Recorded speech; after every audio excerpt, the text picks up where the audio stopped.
आपको पता है अब जो क्रॉस पॉलिनेशन है, क्रॉस पॉलिनेशन तब तक कंप्लीट नहीं होगा जब तक मेरे बेटे पॉलिनेटिंग एजेंट्स नहीं होंगे। अब पॉलिनेटिंग एजेंट्स क्या है आपको पता है, पोलन ट्रांसफर करना है from anther of one plant to stigma of another plant.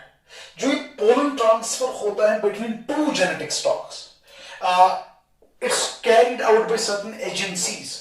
उन्हीं एजेंसीज को हम नाम देते हैं pollinating agents, and they can be either birds, they can be insects, they can be wind, it can be water. ये different examples है इसमें जो एक प्लांट से दूसरे प्लांट तक पोलन्स को ट्रांसफर करते हैं in case of cross pollination. और मेरे बेटे जहां तक ये पॉलिनेटिंग एजेंट्स का ताल्लुक है, अगर डिफाइन करना होगा कैसे डिफाइन करेंगे, हम बोलेंगे agencies which bring about pollen transfer from anther to stigma in cross pollination। और हमने क्या किया, हमने इन पॉलिनेटिंग एजेंट्स को डिवाइड किया दो टाइप्स में। दो टाइप्स ये कैसे हैं, इसमें नॉन लिविंग या एबायोटिक एजेंट्स अलग हैं और बाकी जो है उनको हम अलग एक और कैटेगरी में रखेंगे जिसको हमने नाम दिया है लिविंग या बायोटिक एजेंट्स। तो basically we have two categories of pollinating agents, living category अलग, नॉन लिविंग कैटेगरी अलग, एबायोटिक एजेंट्स अलग, बायोटिक एजेंट्स अलग। और मेरे बेटे जहां तक ये नॉन लिविंग एजेंट्स का ताल्लुक है, इसमें बस दो ही नाम आपको याद रखने हैं। एक नॉन लिविंग एजेंसी, एक नॉन लिविंग एजेंट जो पॉलिनेशन को अंजाम देता है, इट इज विंड, और दूसरा है इसमें water. Remember, wind and water ये दो नॉन लिविंग या एबायोटिक एजेंट्स हैं which bring about pollination, which bring about pollen transfer। और ख्याल रखना मेरे बेटे, जब भी हम पॉलिनेशन का जिक्र करेंगे किसी जगह, इसके सुफिक्स में आप लिखेंगे फिली। अगर सुफिक्स में किसी भी नाम के एंड में आपने देखा फिली, फिली स्टैंड्स फॉर पॉलिनेशन। जैसे कि आपने देखा विंड, विंड जो है इसके लिए ग्रीक वर्ड है anemo. Anemo is a Greek word which means wind, और इसके सुफिक्स में मैं फिली लिखूंगा, फिली मीन्स पॉलिनेशन, तो वर्ड बना anemophily. Anemophily basically means wind pollination. इसी तरह वाटर के लिए ग्रीक वर्ड है हाइड्रो, और अगर आप इसका प्रीफिक्स देखेंगे, सॉरी सुफिक्स में आपको फिली लिखना है तो यहां पे वर्ड बनेगा हाइड्रोफिली। तो याद रखना मेरे बेटे, आप ये फ्लो डायग्राम ऐसे ही बनाएंगे। नॉन लिविंग या एबायोटिक एजेंट्स में दो आपको याद रखने हैं, wind, anemophily. Pollination by wind is anemophily, it's an abiotic agent. और इसी तरह pollination by water, it's also an abiotic agent, it is known as hydrophily. और जब भी आप पॉलिनेशन रिप्रेजेंट करोगे, वर्ड क्या इस नाम के आखिरी पार्ट में सुफिक्स में आपको हमेशा फिली लिखना है। जैसे यहां पे हमने फिली लिखा, इसी तरह हाइड्रोफिली यहां पे भी फिली आ गया।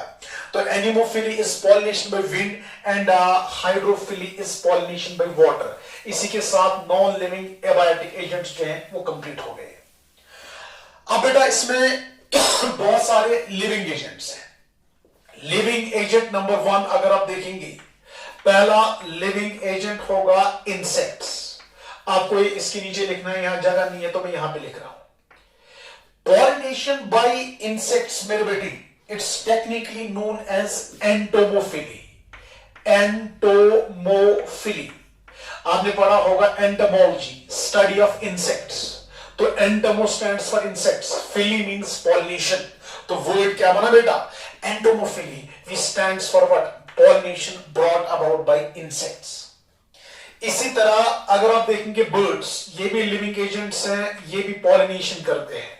एंड रिमेंबर बेटा, पॉलिनेशन में birds is known as ornithophily. Ornithophily. Entomophily is pollination by insects, ornithophily is pollination by birds. इसी तरह अगर आप देखेंगे pollination by animals, it is zoophily. Zoophily. इसी तरह मेरे बेटे अगर आप देखेंगे pollination by snakes, pollination by snakes, कुछ प्लांट्स हैं जिसमें स्नेक्स पॉलिनेशन करते हैं और उसके लिए वर्ड यूज हुआ है ophiophily. Ophiophily is the pollination brought about by insects, sorry the snakes, ophiophily. इसी तरह मेरे बेटे pollination brought about by humans, humans. pollination brought about by humans is anthropophagy. Anthrophily. इसी तरह अगर आप देखेंगे पॉलिनेशन बाय स्नेल्स, बहुत इंपॉर्टेंट है, pollination by snails it is malacophily. Pollination by snails is known as malacophily. ये वाला underline करेंगे, ये बहुत इंपॉर्टेंट है। विंड से जो पॉलिनेशन होती है वो एबायोटिक एजेंट्स में आएगा, that is anemophily. What is hydrophily वो आपको पता है। उसके बाद बायोटिक एजेंट्स में सबसे इंपॉर्टेंट आपको याद रखना है नाम, इंसेक्ट्स, एंटोमोफिली। उसके अलावा बर्ड्स, ऑर्निथोफिली। ये तीन अगर आप याद नहीं भी रखोगे उतने इंपॉर्टेंट नहीं है, फिर भी मगर याद रखना, animals zoophily, snakes ophiophily, humans anthrophily. This one is important. This one is important. So is this pollination by snails. It is technically known as malacophily. इसी तरह मेरे बेटे pollination by flies. याद रखना, ये भी आपको जरूरी याद रखना, very important. Flies. It is myophily. Myophily. Pollination by snails is malacophily, and pollination by flies is myophily. इसी तरह pollination by bees, honey bees. Again very important, it is melatophily. Melatophily ये भी important है बहुत ज्यादा। Pollination by bees is melatophily. MELETOPHILY. Snails malacophily, flies myophily, honeybees melatophily. MELETOPHILY. इसी तरह मेरे बेटे pollination by butterflies. Again very important, pollination by butterflies जो है इसको हम टेक्निकली क्या नाम देते हैं? It is technically known as psychophily. PSYCHO, psychophily. Psychophily क्या लिखा आपने? Pollination by butterflies is psychophily. PSCHYOPHILY, psychophily. PSCHYOPHILY, psychophily. तो मेरे बेटे पॉलिनेटिंग एजेंट्स अब मुझे बोलेंगे आप क्या होता है? So these are the different agencies जो क्रॉस पॉलिनेशन में पोलर ट्रांसफर करते हैं from anther of one plant to the stigma of another plant. अब हमने इनको कैटेगराइज किया है मेरे बेटे दो टाइप्स में, लिविंग अलग, नॉन लिविंग अलग, बायोटिक अलग, एबायोटिक अलग। एबायोटिक में बस दो नाम आपको याद रखने हैं, पॉलिनेशन में wind technically known as anemophily, pollination में water technically known as hydrophily. वो तो हो गया।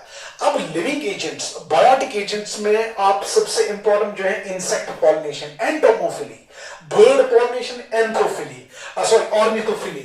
एनिमल्स को जूफिली बोलते हैं, स्नेक्स ओफियोफिली, ह्यूमंस एंथ्रोफिली। ये आप छोड़ भी सकते हो, बट ये दो के बाद से स्नेल्स वाला इंपॉर्टेंट है, मेलाकोफिली,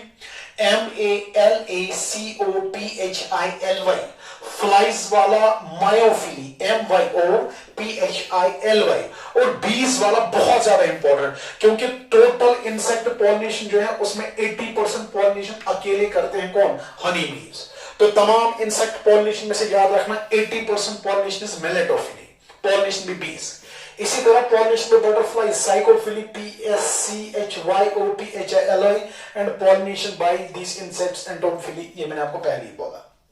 अब मेरे बेटे अगर आप ये तमाम डिफरेंट पॉलिनेशंस के टाइप्स आप देखेंगे, इसमें से 3 टाइप्स को हमें थोड़ा डिटेल में देखना है। एक हम इसमें देखेंगे एनिमोफिली, विंड पॉलिनेशन। एक हम इसमें देखेंगे हाइड्रोफिली, वाटर पॉलिनेशन। और इसके अलावा लिविंग एजेंट्स में हम एक ही पॉलिनेशन टाइप डिस्कस करेंगे और वो वाला होगा क्या? एंटोमोफिली। तो मतलब थोड़ा बहुत विंड पॉलिनेशन हम देखेंगे, उसके बारे में 4-5 पॉइंट्स। इसी तरह हाइड्रोफिली भी थोड़ा बहुत डिस्कस करेंगे, और हाइड्रोफिली के अलावा मेरे बेटे इसमें एंटोमोफिली जो है वो भी हम डिस्कशन में लाएंगे। तो पहला जो इसमें डिस्कस होगा इट इज एनिमोफिली। अब मुझे बोलिए, ये लिविंग एजेंट से पॉलिनेशन होती है कि नॉन लिविंग एजेंट से? Very good, it's a pollination brought about bye a non living agent, that is wind. तो इसके बारे में मेरे बेटे आप पहला पॉइंट जो है वो ये लिखेंगे, इट इज विंड पॉलिनेशन। तो pollination brought about by wind is known as anemophily, पहला पॉइंट। उसके बाद अगर आप एनिमोफिली देखेंगे, जो एबायोटिक पॉलिनेशन है उसमें से सबसे कॉमन यही है, तो हम लिखेंगे most common mode of abiotic pollination. जो ये एबायोटिक या नॉन लिविंग पॉलिनेशन है उसमें से सबसे कॉमन कौन सा मोड है? यही विंड पॉलिनेशन। पहले आपने बोला पॉलिनेशन बाय विंड, उसके बाद आपने लिखा most common mode of abiotic pollination. अब मुझे बोलो बेटा, यहां नॉन लिविंग एजेंट एक है जो ये पॉलिनेशन करता है, क्या फ्लावर में कलर होगा कि नहीं होगा? भाई अगर फ्लावर कलर डेवलप करेगा, वो फ्लावर का कलर देखने के लिए लिविंग एजेंट होना चाहिए, ये है ना नॉन लिविंग एजेंट। अगर ये नॉन लिविंग एजेंट है तो जाहिर सी बात है फ्लावर को कलर डेवलप करने की जरूरत है ही नहीं, फ्लावर को नेक्टर डेवलप करने की जरूरत है ही नहीं, फ्लावर को जो है वो फ्रेग्रेंस डेवलप करने की जरूरत नहीं है। ना फ्लावर कलर डेवलप करता है, ना नेक्टर डेवलप करता है, ना ऑर्डर डेवलप करता है, ना फ्रेग्रेंस डेवलप करता है, क्योंकि ऐसी कोई चीज है ही नहीं जो विंड को अट्रैक्ट करती। इसलिए याद रखना, जितने भी प्लांट्स, जितने भी आप देखेंगे प्लांट्स जो एनिमोफिलस होते हैं, जो विंड पॉलिनेशन दिखाते हैं, उनके फ्लावर्स बहुत छोटे होते हैं। उनका कोई कलर वाला red colour, yellow colour, blue colour, वो कोई ब्यूटीफुल कलरेशन नहीं डेवलप करते हैं, वो कलरलेस होते हैं, साइज में छोटे होंगे, उनका कोई फ्रेग्रेंस नहीं होता है, उनमें कोई स्मेल नहीं होता है, उनका कोई नेक्टर वेक्टर नहीं होता, उनमें नेक्टर ग्लैंड्स नहीं होते हैं। तो याद रखना, अगर आप इनका सबसे बड़ा पॉइंट देखेंगे, हम लिखेंगे flowers are small. This is very very important. छोटे फ्लावर्स, इनकॉन्स्पिक्यूअस मतलब जो दिखाई भी नहीं देते हैं अच्छे से। स्मॉल है, इनकॉन्स्पिक्यूअस है, इसके बगैर मेरे बेटे कलरलेस है, क्योंकि कलर वलर डेवलप करने का कोई फायदा नहीं है। नेक्टरलेस है, इनमें कोई नेक्टर भी नहीं होता है। ऑर्डरलेस है, ऑर्डर मीन स्मेल, इनमें कोई स्मेल भी प्रेजेंट नहीं होता। तो याद रखना मेरे बेटे, एनिमोफिली के regarding 3 important points. Wind pollination और तमाम एबायोटिक एजेंसीज में सबसे कॉमन मोड पॉलिनेशन का यही है, और सबसे बड़ा पॉइंट इसका ये वाला है, ये इसका इंपॉर्टेंट पॉइंट है। छोटे फ्लावर्स होंगे, कोई कलर नहीं होगा, कोई नेक्टर नहीं होगा, कोई स्मेल नहीं होगी, और इनकॉन्स्पिक्यूअस, ये फ्लावर्स जो है ये आसानी से दिखते भी नहीं है। इसके अलावा अगर आप देखेंगे, इनमें एक और फीचर होगा। एक और फीचर क्या है? क्योंकि आपको पता है ये विंड से पॉलिनेशन होती है, इसमें पोलन आउटपुट सबसे ज्यादा होता है, क्योंकि जब विंड आएगा, ये जरूरी नहीं है कि ये हमेशा पोलन्स को स्टिग्मा पे ड्रॉप करेगा, ये इनको अपने साथ भी ले जाता है। अब पॉलिनेशन के चांस को बढ़ाने के लिए इसमें पोलन आउटपुट जो है इट इज वेरी ह्यूज। तो pollen output is very huge, बहुत ज्यादा पोलन ग्रेन्स इसमें डेवलप होते हैं। Pollen output is huge, pollen output is huge. कितना ज्यादा होता है? अगर हम एक दो एग्जांपल्स इसमें आपको बोलेंगे, कहते हैं तकरीबन 0.5 मिलियन पोलन्स बनते हैं। 0.5 मिलियन पोलन्स बनते हैं किसमें? इन कैनबिस। जो कैनबिस होता है, बंग जिसको आप बोलते हो, उसमें तकरीबन 0.5 मिलियन पोलन्स बनते हैं। इसी तरह अगर आप मेज देखेंगे, उसमें 25 मिलियन पोलन्स बनते हैं। हालांकि पॉलिनेशन के लिए एक काफी है, but just to increase the chances of pollination, the number of pollens is this much: 0.5 million in cannabis and 25 million is in maize. अब मुझे बोलो, अगर इसमें पोलन नंबर बहुत ज्यादा है, इसका मतलब इसमें नंबर ऑफ मेल फ्लावर्स भी ज्यादा है ना, कॉमन सेंस। ये नंबर ऑफ मेल फ्लावर ज्यादा है, ये फ्लावर ज्यादा तिमो मज मेल फ्लावर ज्यादा, तेले बनना पोलन आउटपुट तेले ज्यादा। इसका मतलब अगर आप इन एनिमोफिलस प्लांट्स को देखोगे, इनमें पोलन आउटपुट ज्यादा होगा, बहुत ज्यादा होगा, और उस ज्यादा पोलन्स बनाने के लिए इनके पास ज्यादा फ्लावर्स होंगे। और फ्लावर्स में अगर आप देखेंगे, typically number of male flower जो है वो बहुत ज्यादा है। तो हम लिखेंगे flowers are produced in large numbers. एक और point, flowers are produced in large numbers. Flowers are produced in बेटे क्या? Large numbers. Especially कौन से flowers शाबाशा? Especially male flowers. Especially male flowers. Flowers are produced in large numbers. Especially मेरे बेटे क्या? Male flowers. इसके बगैर अगर आप देखेंगे इनके stamens, आपने वो स्टेमिन्स के टाइप्स पढ़े होंगे 11th में, वो वर्सटाइल स्टेमिन्स, एडिनेट, डॉर्सिफिक्सेंट और डिफरेंट टाइप्स। इनमें होते हैं वर्सटाइल। वर्सटाइल स्टेमिन किसको हम बोलेंगे? वर्सटाइल स्टेमिन ऐसा होता है जब फिलामेंट एंथर को एक जगह लूजली पकड़ के रखता है। फॉर एग्जाम्पल, ये मेरे हाथ में एंथर है, पीछे से फिलामेंट आया, ये इसको लूजली एक जगह एक पॉइंट पे पकड़ के रखेगा लूजली। जब ये लूजली इसको पकड़ के रखता है, हमें लगता है जैसे ये हैंगिंग एंथर है, और जब हैंगिंग एंथर होगा, अगर थोड़ा बहुत भी विंड यहां से आएगा, वो इसके साथ स्ट्राइक करके इसको रोटेट करता है। तो मतलब इनके पास होते हैं वर्सटाइल स्टेमिन्स। क्या होते हैं मेरे बेटे वर्सटाइल स्टेमिन्स? वर्सटाइल स्टेमिन्स होंगे जिनके पास हैंगिंग एंथर्स है। और हैंगिंग एंथर्स आपको पता है ये असल में एक एडेप्टेशन है विंड पॉलिनेशन को फेवर करने के लिए, क्योंकि अगर फर्म एंथर होगा ये विंड से रोटेट करेगा ही नहीं। जब रोटेट नहीं करेगा तो पोलन्स बाहर नहीं आएंगे। अब अगर ये वर्सटाइल स्टेमिन है, अगर फिलामेंट इसके साथ लूजली अटैच है, आप देखोगे एंथर जो है ये हैंगिंग होगा, और अगर थोड़ा बहुत भी विंड आएगा ये इजीली इसको रोटेट करके पोलन्स को डिस्पर्स करता है। So one more important point is these wind pollinated flowers have versatile stamens, और versatile stamens means जिनके hanging anthers होंगे, और जिनके hanging anthers हैं वो थोड़ा बहुत भी wind के साथ जब स्ट्राइक करेंगे वो रोटेट करके पोलन्स को क्या करते हैं मेरे बेटे? डिस्पर्स।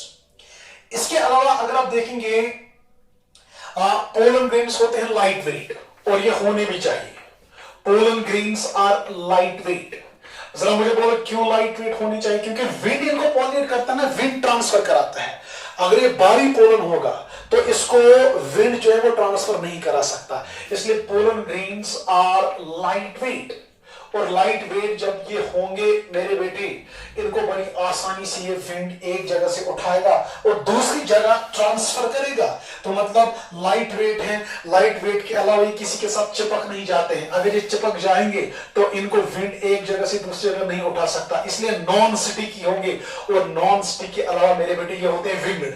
विंग्स इनके पास क्यों होते हैं? ताकि एयर में जब इनको एयर करंट्स अपने साथ दे जाएंगे तो विंग से आसानी होती है एयर में चलने की। तो इसलिए याद रखना विंग्ड। और विंग्ड पोलन्स को हम बोलते हैं Sakit. What do you mean by Sakit pollens?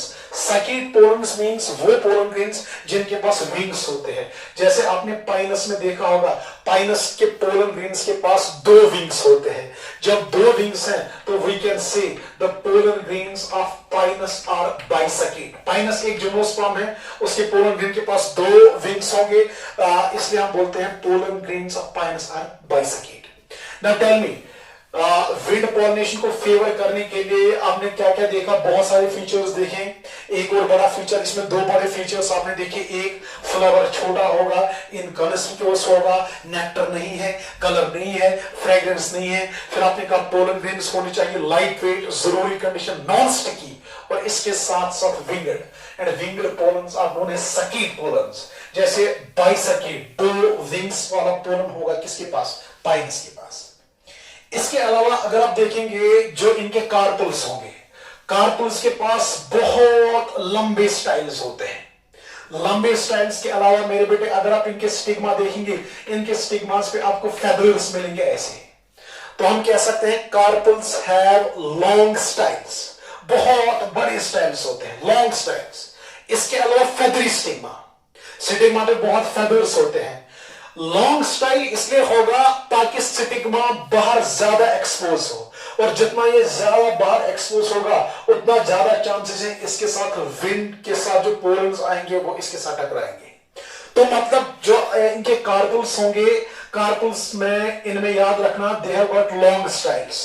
Style बड़ा होने से क्या होगा? शाबाश, स्टाइल बड़ा होने से, अगर स्टाइल छोटा होगा तो आपको पता है ये स्टिग्मा बाहर ज्यादा एक्सपोज नहीं होगा। अब अगर स्टाइल बड़ा है तो स्टिग्मा ज्यादा एक्सपोज होगा, और जितना ज्यादा स्टिग्मा एक्सपोज होगा उतना चांसेस जो है पॉलिनेशन के बढ़ जाएंगे। और इसके बगैर ये फेदरी स्टिग्मा है। फेदरी स्टिग्मा से क्या होता है? ऊपर सरफेस एरिया बढ़ेगा, और जितना ऊपर सरफेस एरिया बढ़ेगा उतना ज्यादा चांसेस है वहां कोई पोलन ग्रेन पड़ सकता है। तो याद रखना मेरे बेटे, the flowers pollinated by wind have long styles, just expose stigma and have feathery stigma so as to increase the surface area. किसके लिए? For pollen reception. पोलन को रिसीव करने के लिए ये ऊपर सरफेस एरिया अपना बढ़ा देता है।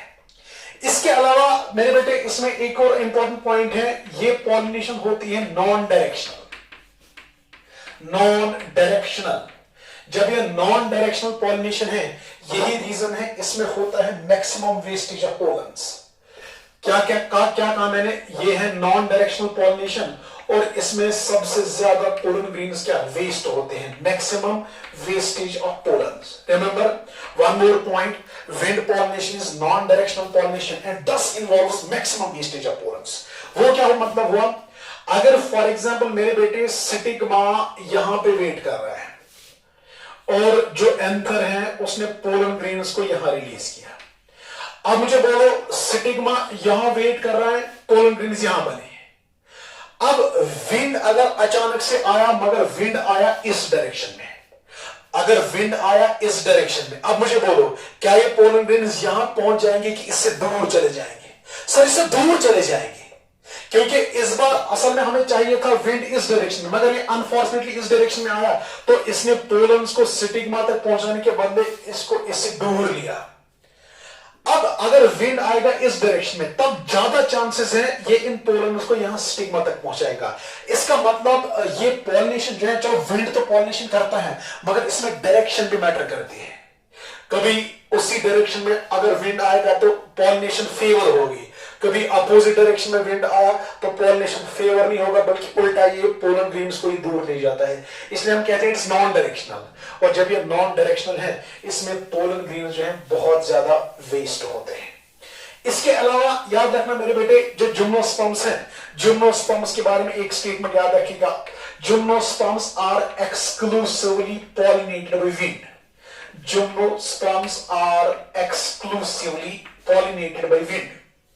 Exclusively pollinated by wind. मतलब जो जिम्नोस्पर्म्स हैं इनमें बस एक ही पॉलिनेशन होता है और वो है विंड पॉलिनेशन। विंड के बगैर इनमें कोई और पॉलिनेशन नहीं होगा। और जहां तक एंजियोस्पर्म्स का ताल्लुक है, अगर आप अब कुछ एंजियोस्पर्म्स की बात करेंगे मेरे बेटे, कुछ एंजियोस्पर्म्स ऐसे हैं जिनमें विंड पॉलिनेशन होता है, और उनमें अगर आप देखेंगे इंपॉर्टेंट एग्जांपल है कैनबिस की।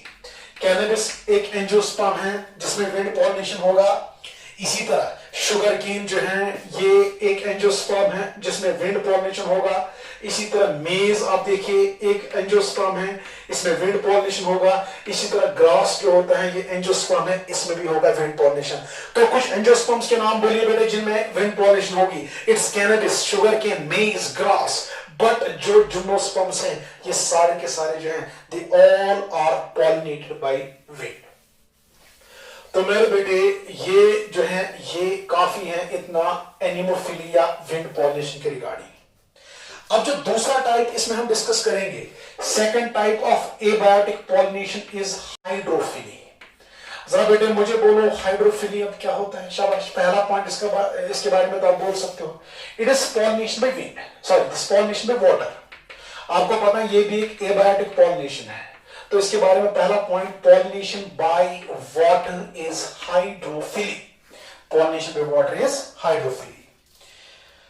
अगर आप देखेंगे बेटे कहते हैं अमंग फ्लावरिंग प्लांट्स, मैं एक स्टेटमेंट लिखूंगा, शाबाश आप भी नोट करना, अमंग एंजियोस्पर्म्स या flowering plants.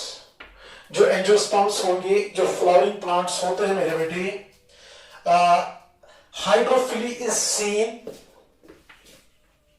Hydrophily is seen only in 30 genre. जो हमारे पास एंजियोस्पर्म्स है मेरे बेटे, उसमें खाली ऐसे 30 जनरा होंगे जिनमें आप देखोगे विंड दिस वाटर पॉलिनेशन, और ये ज्यादातर होते हैं monocots, which are mostly monocots. शाबाश। हम दूसरा इसमें एबायोटिक एजेंट पढ़ रहे हैं, इट इज हाइड्रोफिली, मतलब पॉलिनेशन बाय वाटर। और जितने भी हमारे पास फ्लावरिंग प्लांट्स हैं उसमें खाली 30 जनरा मेरे बेटे आपको ऐसे मिलेंगे जिनमें वाटर पॉलिनेशन होती है, और ये ज्यादातर किस ग्रुप में आएंगे? डाइकॉट्स के बदले ये ज्यादातर आएंगे मोनोकॉट्स में। अब जाहिर सी बात है यहां भी नॉन लिविंग एजेंट है, फ्लावर छोटा होगा, फ्लावर इनकॉन्स्पिक्यूअस होगा, कोई कलर नहीं होगा, कोई नेक्टर नहीं होगा, कोई स्मेल या फ्रेग्रेंस यहां पे भी डेवलप नहीं होगी। तो याद रखना मेरे बेटे, यहां पे आप वो वाला स्टेटमेंट लिख सकते हो जो आपने एनिमोफिली में लिखा था, फ्लावर्स आर स्मॉल, क्योंकि एबायोटिक एजेंट है, इनकॉन्स्पिक्यूअस नहीं दिखता है आसानी से, कलरलेस होगा, इसमें कलर भी नहीं आपको मिलेगा, नेक्टरलेस होगा जैसे आपने वहां पे लिखा, इसी तरह ये होगा ऑर्डरलेस। ये बहुत इंपॉर्टेंट स्टेटमेंट है। इनफैक्ट ये स्टेटमेंट इनका एनिमोफिलस फ्लावर्स के साथ मिलता जुलता है। Flowers are small, inconspicuous, colourless, nectarless and odourless. इसके अलावा जो पोलन ग्रेन्स इनके होते हैं उनमें एक्जीन नहीं होता है। आपने ये पहले ही पढ़ा है एक्जीन क्या होता है। Outer covering of the pollen grain is known as exine. Pollen grains जो हाइड्रोफिलस फ्लावर्स के होते हैं आर विदाउट एक्जीन, इनमें एक्जीन नहीं होगा, इनमें मेरे बेटे एक्जीन नहीं होता है। Pollen grains are without what exine. इसके अलावा याद रखना इनमें जो है कार्पल्स जो है इनके, ये भी बराबर स्टेटमेंट है जो आपने वहां लिखा, कार्पल्स जो है इनके बड़े बड़े स्टाइल्स होंगे, बड़े बड़े स्टाइल्स के अलावा इनके फेदरी स्टिग्मास होंगे। कार्पल्स का लॉन्ग स्टाइल बनाने का मकसद है स्टिग्मा ज्यादा एक्सपोज हो, और फेदरी स्टिग्मा बनाने का मकसद क्या है, सरफेस एरिया इंक्रीज हो ताकि मैक्सिमम से मैक्सिमम पोलन्स को ये पकड़ सके। तो हम लिखेंगे कार्पल्स विद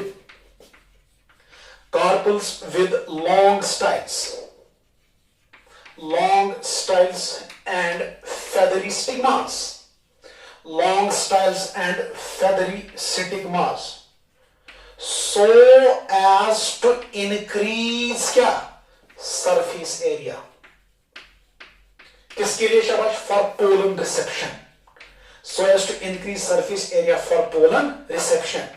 इनके कार्पल्स आप देखेंगे उनके पास क्या होगा बेटा शाबाश, pollen carpels with long styles and feathery stigmas, so as to increase the surface area for what, pollen reception। very good। मगर अब बेटा इसमें मसला एक है, आपके पास जितने भी एक्वाटिक प्लांट्स हैं, जितने भी आपके पास एक्वाटिक प्लांट्स हैं ना मेरे बेटे, अब ये जरूरी नहीं है सारे के सारे एक्वाटिक प्लांट्स जो हैं वो हाइड्रोफिलस होंगे। ये जरूरी नहीं है जितने भी प्लांट्स पानी में रहते हैं उनकी पॉलिनेशन पानी ही करता होगा, नहीं, दिस नॉट नेसेसरी। तो हम लिखेंगे not all aquatic plants are hydrophilous, not all aquatic plants are hydrophilous. आपको कंफ्यूजन हुआ होगा, शायद जितने भी प्लांट्स दुनिया में पानी में रहते हैं उनमें वाटर पॉलिनेशन ही होता होगा। तो मैंने इस कंफ्यूजन को निकाला, मैंने एक स्टेटमेंट लिखा, not all aquatic plants are hydrophilous, मतलब सारे पानी में रहने वाले प्लांट्स जो हैं उनमें वाटर पॉलिनेशन नहीं होता है। मैक्सिमम में होगा मगर सब में नहीं होगा। फॉर एग्जाम्पल जरा मुझे बोलो, आपने लोटस देखा होगा, लोटस का बड़ा ब्यूटीफुल फ्लावर होता है, कलर भी होगा, फ्रेग्रेंस भी होगा, मगर यहां आपने अभी बोला जो वाटर में जो वाटर पॉलिनेटेड फ्लावर्स होंगे they are colourless, they are nectarless, they are fragranceless या दे आर ऑर्डरलेस। मगर लोटस में कलर भी है, लोटस में नेक्टर भी है, क्योंकि याद रखना मेरे बेटे, जो लोटस है ये रहता तो पानी में है मगर इसकी पॉलिनेशन करते हैं insects. Nelumbo nucifera, botanical name of lotus is Nelumbo nucifera, remember this, Nelumbo nucifera, nucifera. अगर आप देखेंगे ये एक्वाटिक प्लांट है मगर वाटर पॉलिनेशन इसमें नहीं होती है, इसमें होती है एंडोमोफिली, इंसेक्ट पॉलिनेशन। इसी तरह मेरे बेटे अगर आप देखेंगे there is one more aquatic plant, उस एक्वाटिक प्लांट का हम नाम देंगे water hyacinth. There is an aquatic plant मेरे बेटे नोन एज वाटर हाइसिंथ। अगर आप बेटा वाटर हाइसिंथ को देखोगे, ये वाटर हाइसिंथ जो है ना जिगर, ये भी है क्या, it's also an aquatic plant, Eichhornia crassipes जिसको आप बोलते हो, इकोर्निया क्रेस्पिस। अगर आप देखेंगे ये भी क्या है मेरे बेटे, it's an aquatic plant, but अगर आप देखेंगे इसकी पॉलिनेशन, इसका फ्लावर ब्यूटीफुल होता है, इसकी पॉलिनेशन फिर से इंसेक्ट करता है, रहता है पानी में बट पॉलिनेशन करेगा इंसेक्ट, इसलिए इसमें भी होती है एंटोमोफिली। इसी तरह अगर आप देखेंगे there is one more plant, water lily, water lily जिसको आप निम्फिया बोलते हो। वाटर लिली रहता तो पानी में है मगर इसकी पॉलिनेशन करता है कौन, विंड। सो याद रखना इट इज एनीमोफिलस, एनीमोफिलस। तो मेरे बेटे एक इंपॉर्टेंट स्टेटमेंट है, आपके नीट में क्वेश्चन आता है, जो मैक्सिमम हमारे पास, सॉरी ये भी है एंटोमोफिलस, सॉरी इसकी भी इंसेक्ट पॉलिनेशन होती है, entomophilous. Remember, not all water dwelling plants are hydrophilous. इसमें एक्सेप्शन नंबर 1 लोटस रहता है पानी में, इंसेक्ट करता है पॉलिनेशन। वाटर हाइसिंथ रहेगा पानी में, पॉलिनेशन इंसेक्ट करेगा। वाटर लिली निम्फिया रहेगा बेटा पानी में, मगर इसकी पॉलिनेशन फिर से कौन करता है? इंसेक्ट। इसी तरह there is one more aquatic plant known as Potamogeton. Potamogeton जो है, it's this aquatic plant, but it is pollination is brought about by wind, anemophilous. Sir आप मुझे बोलो, क्या मैं एक स्टेटमेंट बोलूंगा, आप मुझे बस इतना बोलना बेटा ये सही स्टेटमेंट है कि गलत। जितने भी प्लांट्स पानी में रहते हैं वो सारे के सारे वाटर से पॉलिनेशन करते हैं। इट्स इनकरेक्ट स्टेटमेंट, क्योंकि 4 एक्सेप्शंस आपके सामने हैं। Lotus entomophilous, water hyacinth entomophilous, water lily entomophilous, Potamogeton anemophilous. इस पोटामेजेटॉन की पॉलिनेशन होती है किससे? विंड से, हालांकि खुद रहता है पानी में। अब बेटे जो वाटर पॉलिनेशन है, जो हाइड्रोफिली है, इसमें 2 टाइप्स हैं। अगर आप हाइड्रोफिली देखोगे मेरे बेटे, इसके 2 टाइप्स हैं। कैसे आप हाइड्रोफिली के 2 टाइप्स बनाएंगे? एक हो गया पानी में ही सही, बट वाटर के सरफेस पे पॉलिनेशन जो है वो वाटर से ही होगी, but on the surface of water, उसको हम बोलेंगे एपिहाइड्रोफिली। सर बेटा मुझे बोलो एपिहाइड्रोफिली क्या होता है? It's water pollination. Water pollination ही है, but on the surface of water. दूसरा हो गया वाटर पॉलिनेशन ही, but not on the surface of water, बल्कि वाटर के अंदर, उसको हम बोलते हैं हाइपोहाइड्रोफिली।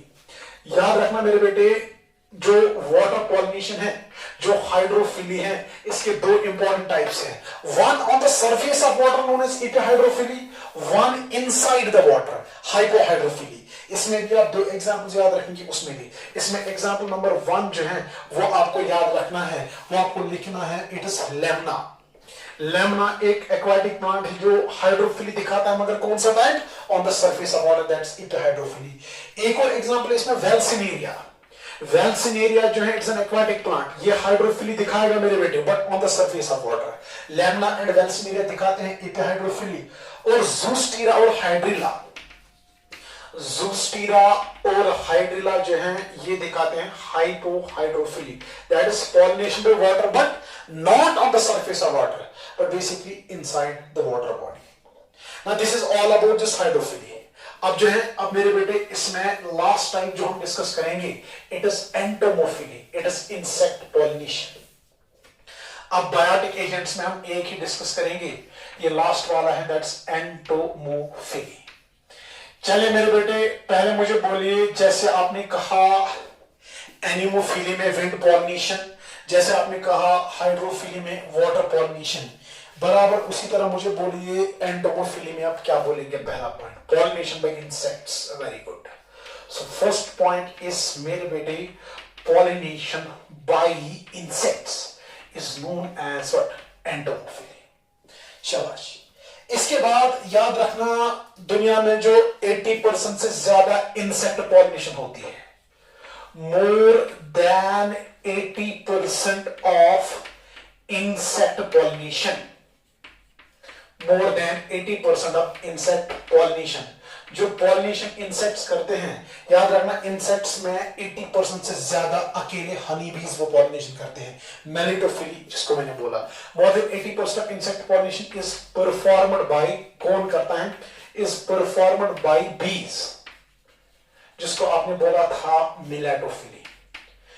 इंसेक्ट पॉलिनेशन सरसी वनान, इंसेक्ट पॉलिनेशन का एक खास टाइप जो हनी बीज करते हैं उसको मिलेटोफिली बोलते हैं।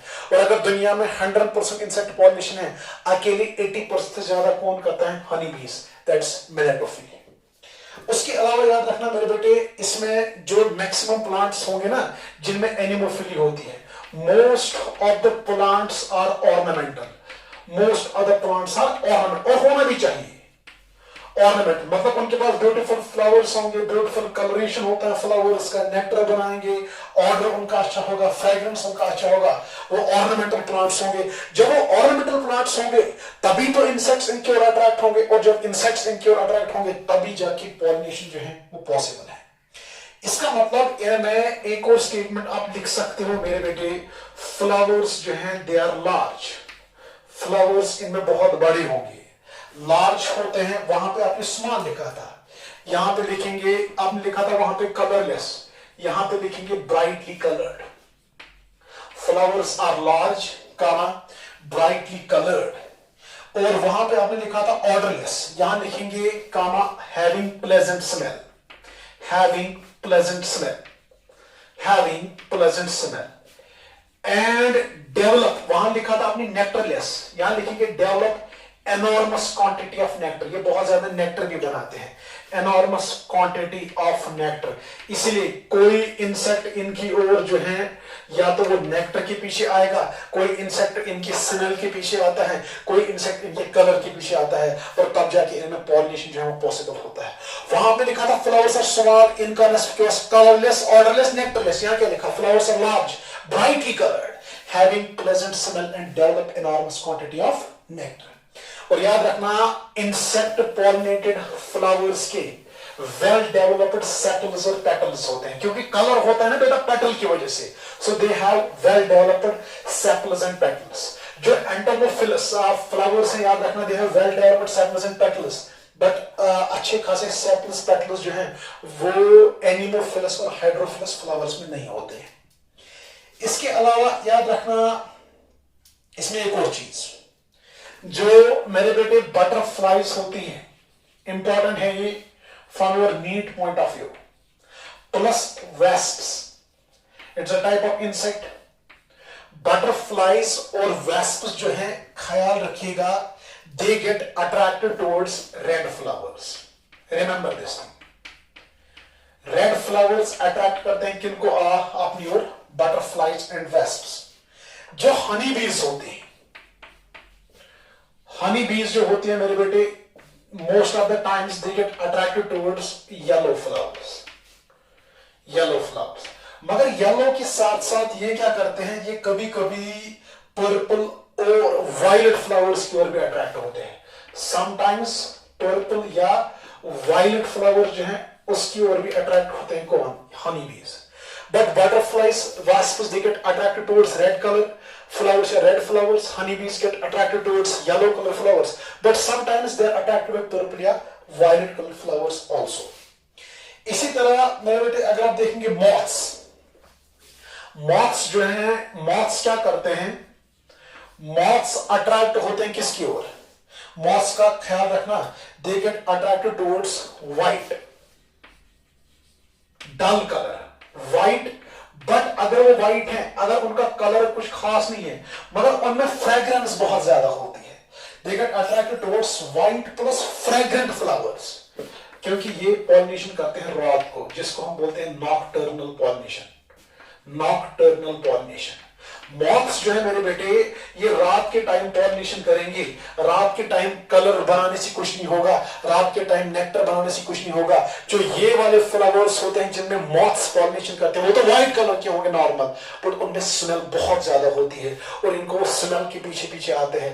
इन फ्लावर्स की वजह वो आएंगे, वो असल में अट्रैक्ट होते हैं स्मेल की वजह से, फ्रेग्रेंस की वजह से, और ऐसी पॉलिनेशन को बोलते हैं नाम नॉकटर्नल पॉलिनेशन, नॉकटर्नल पॉलिनेशन। और याद रखना मेरे बेटे, ये तो था कलर के बारे में। कुछ फ्लावर्स ऐसे भी हैं जो कलर की ओर नहीं, जो फ्रेग्रेंस की ओर, ना, जो कुछ पॉलिनेटर्स जो हैं ऐसे भी होते हैं जो कलर पसंद नहीं करते हैं, जो फ्रेग्रेंस पसंद करते हैं। तो याद रखना, flowers also produce strong odours, flowers also produce, शाबाश, strong odours, odours means fragrance, smell, strong odours. किसके लिए ये स्ट्रॉन्ग ऑर्डर्स डेवलप करते हैं बेटे? To attract pollinators, to attract pollinators. Flowers develop strong odours to attract pollinators. अगर आप देखेंगे इसमें, आप रोज और जैस्मीन की बात करो, रोज और जैस्मीन जो है इनको पता है हमें प्लेजेंट स्मेल डेवलप करनी है। जब ये प्लेजेंट स्मेल डेवलप करेंगे तभी, या प्लेजेंट ऑर्डर डेवलप करेंगे तभी जाके इनकी और पॉलिनेटर्स अट्रैक्ट होते हैं। And remember they develop pleasant smell. और अगर आप बात करोगे किसकी, रोज और जैस्मिन में बहुत प्यारा जो है ऑर्डर होता है, प्लेजेंट स्मेल होगा तभी इनकी ओर जो है पॉलिनेटर अट्रैक्ट होता है। अगर मेरे बेटे आप एरिस्टोलोकिया की बात करेंगे, इंपॉर्टेंट है, एरिस्टोलोकिया की बात करिए आप, या रेफ्लिशिया की, लार्जेस्ट फ्लावर रेफ्लिशिया की, इनमें होता है फाउल स्मेल। इनका एक गंदा स्मेल होता है which resembles with that of rotten meat, जो खराब हुआ गोश्त जो है उसी जैसी स्मेल इनमें आती है। बट इनके लिए यही स्मेल इंपॉर्टेंट है क्योंकि इनकी ओर इसी स्मेल के पीछे पॉलिनेटर आता है। इनमें पॉलिनेशन कैरी ऑन फ्लाई करती है, वो कैरी ऑन फ्लाई जो है ऐसी स्मेल को पसंद करती है। रोज और जैस्मिन में प्लेजेंट स्मेल, एरिस्टोलोकिया और रेफ्लिशिया में foul smell which resembles with that of rotten meat. और याद रखना मेरे बेटे, आपको पता है इन इंसेक्ट्स को अट्रैक्ट करने के लिए फ्लावर ने बहुत सारी चीजें बनाई, जैसे किसी ने कलर बनाया, किसी ने नेक्टर बनाया, किसी ने फ्रेग्रेंस बनाई। बट जो इंसेक्ट पॉलिनेटेड फ्लावर्स के पोलन ग्रेन्स होते हैं, मैंने को इससे पहले भी बोला, इनके पोलन ग्रेन्स जो है वो बहुत अट्रैक्टिव होते हैं, येलो कलर के होंगे, अट्रैक्टिव होंगे, सिटी की होंगे। इसका रीजन क्या है, इन पोलन ग्रेन्स के बाहर एक येलो कलर का ऑर्गेनिक मटेरियल होता है जिसको हम नाम देते हैं पोलन किट। आप याद करना, रोल ऑफ टैप्टम, उस टाइम मैंने आपको ये बोला था, जो ये एंटोमोफिलस फ्लावर्स होते हैं मेरे बेटे, उनके पोलन ग्रेन्स होंगे अट्रैक्टिव, उनके पोलन ग्रेन्स होंगे एलिगेंट, उनके पोलन ग्रेन्स होंगे येलो, उनके पोलन ग्रेन्स होंगे sticky. It's all due to an organic material, that material is known as what, pollen kit. तो पोलन किट की वजह से remember this thing, the pollen grains are attractive, sticky, decorative due to yellow coloured oily material known as pollen kit. और मेरे बेटे याद रखना, इन insect pollinated plants में लास्ट पॉइंट, जो पेटल्स होंगे, पेटल्स में आप देखेंगे ऐसे कुछ लाइन्स सी होती है। पेटल्स को जब आप अच्छे से ऑब्जर्व करोगे, इनके ऊपर कुछ लाइन्स सी होती है। इन लाइन्स को हम नाम देते हैं वेक्टर गाइड्स। कुछ निशान होते हैं जिनको हम वेक्टर गाइड्स नाम देते हैं। ये वेक्टर गाइड्स क्या करते हैं, जब यहां से पॉलिनेटर आएगा, इंसेक्ट आएगा, ये इस इंसेक्ट को बोलते हैं भाई आप इन लाइंस के पीछे पीछे आ जाओ, आपको इस पेटल के बेस पे मिलेंगे नेक्टर ग्लैंड्स।